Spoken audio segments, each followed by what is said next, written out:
ថៃជួបទប់ទួនផ្ទួនភ្លើងឆេកកណ្ដាលក្រុងវត្តបាក់ជូលទន្លេទីក្រុងលិចលង់និងសង្គ្រាមសែងពុល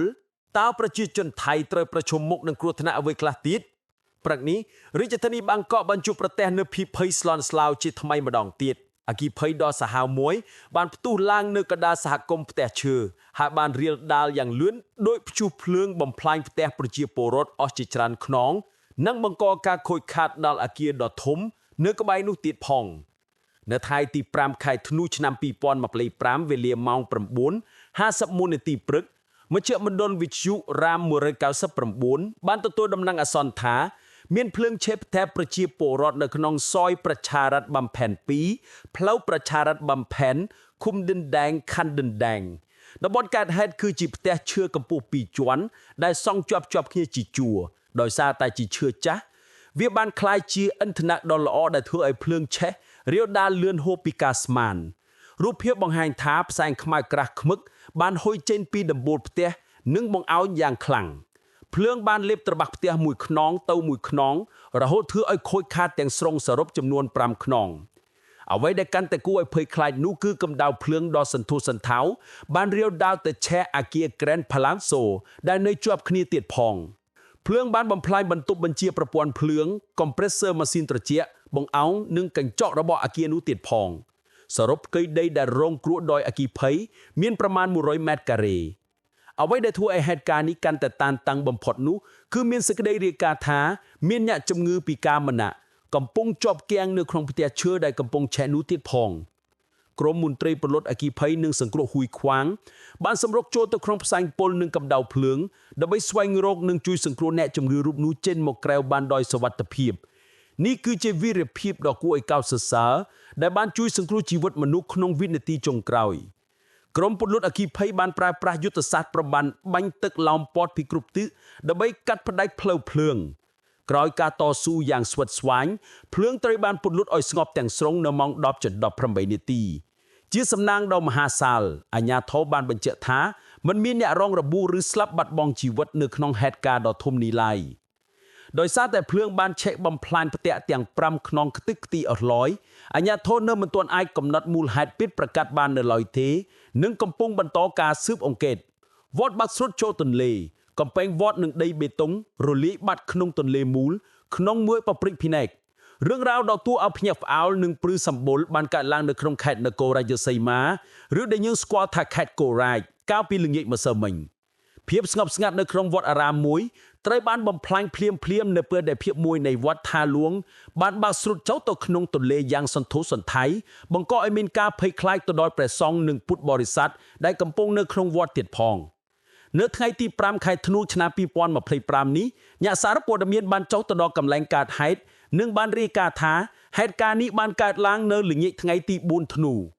អ្នកស្រុកដែលបានឃើញហេតុការណ៍បានរៀបរាប់ទាំងភ្នែកនៅសៀលថាចាប់តាំងពីរសៀលមកពួកគេបានសង្កេតឃើញកំពែងវត្តនិងកម្រាលបេតុងត្រង់កន្លែងលាងចាន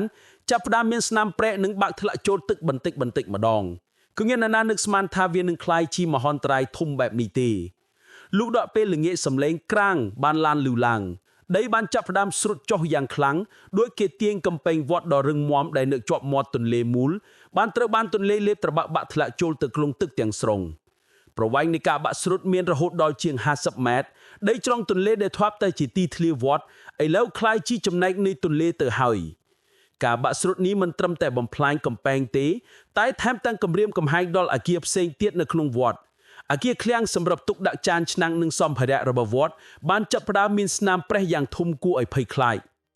កម្រាលបេតុងនៅក្នុងបរិវេណវត្តក៏បានបែកប្រេះញែកចេញទីគ្នានិងបាក់ធ្លាក់ចូលទឹកមួយផ្នែកធំទៀតផង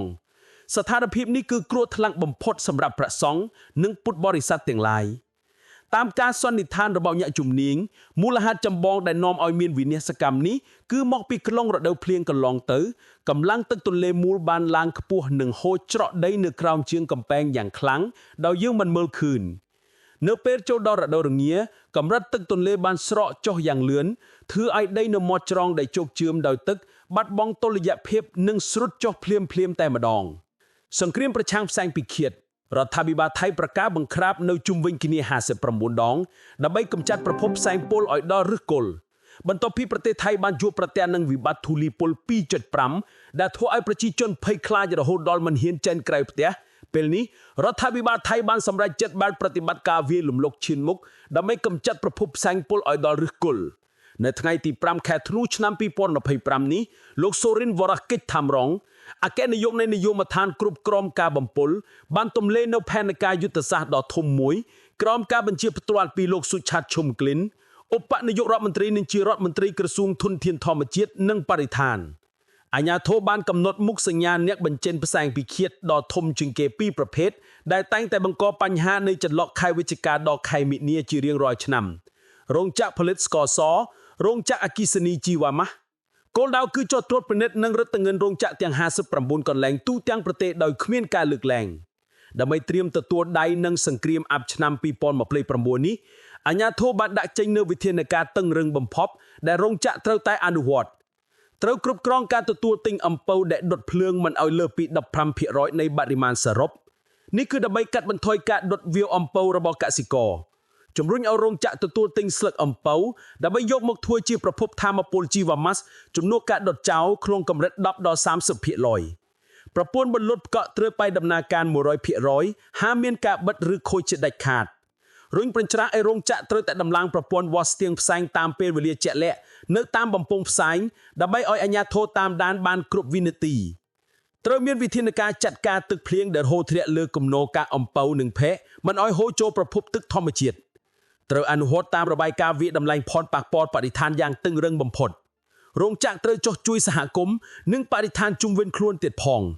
លោកសូរិនបានព្រានមានថាគ្រប់យ៉ាងត្រូវតែរៀបចំឲ្យរួចរាល់មុនពន្ធកណ្ដាលខែធ្នូឆ្នាំ2025នេះហើយព្រោះនេះជារដូវកាលបើកកិនអំពៅ